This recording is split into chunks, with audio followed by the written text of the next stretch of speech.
जय श्री राधे।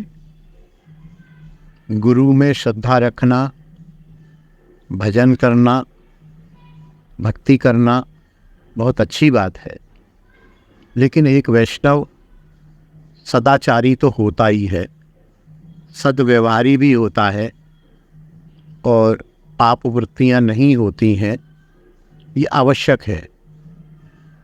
ये वैसे ही है जैसे आप कहो कि मैं इंटर पढ़ा हुआ हूँ, तो ये समझ आता है कि हाई स्कूल तो आपने किया ही हुआ है।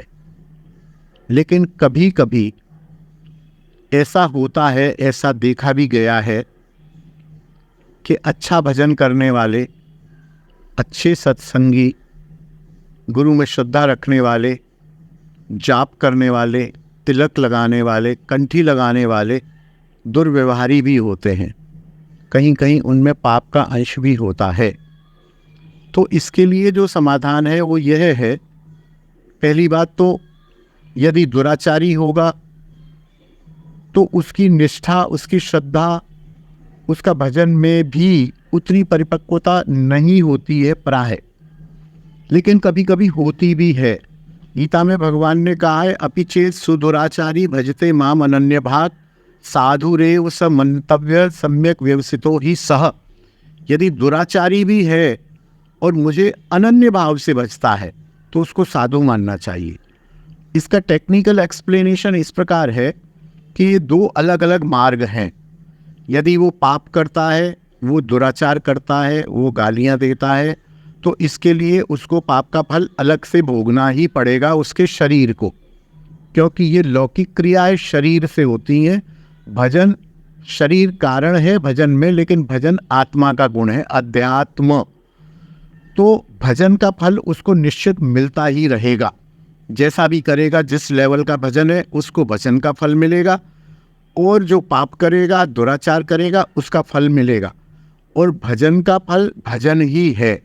ये आपस में कभी क्रॉस नहीं होता है कि मैंने 50 माला कर ली और 2 गालियां दे दी तो मेरी 2 गाली में से 1 गाली कट गई ना। 2 गाली का फल अलग से मिलेगा, 1 गौदान करने का फल अलग से मिलेगा, और 50 माला करने का, गुरुदेव की सेवा करने का, दान देने का, दक्षिणा देने का, भगवत सेवा करने का फल अलग मिलेगा। इसीलिए आपने देखा होगा कि बहुत सारे भजन करने वाले संत और वैष्णव बीमार पड़े रहते हैं। अंतिम समय में 2-2 साल बिस्तर पर पड़े रहते हैं। जीवन भर उनको कभी शुगर हो जाती है, कभी कुछ हो जाता है, कभी कुछ हो जाता है, उनको तकलीफ रहती है। उसका कारण यही है कि वो जो शरीर में तकलीफ है, रोग है, वो उनके पापों का फल है। वो पापों का फल भोग के शरीर को ठाकुर शुद्ध करते हैं कि इसका शरीर शुद्ध हो, पाप खत्म हो, पुण्य खत्म हो, तभी ये मेरी शरण में आएगा, तभी मेरी सेवा में आएगा। तो इसलिए आप उनके अच्छे पक्ष को देखें, और वो गुरु सेवा करते हैं, वो भजन करते हैं, वो तिलक लगाते हैं, वो कंठी लगाते हैं, ये गुण है, उसको प्रणाम करें। जो पाप करें ये समझे उनके संस्कार हैं। हम जैसे सब्जी लेने जाते हैं तो गले सड़े टमाटर में से अच्छे अच्छे टमाटर चुन लेते हैं और गले हुए वहाँ छोड़ देते हैं। तो उसी प्रकार से किसी वैष्णव में यदि वैष्णवता है, किसी व्यक्ति में वैष्णवता है, तो उसके वैष्णवता के गुण को ले लेना चाहिए।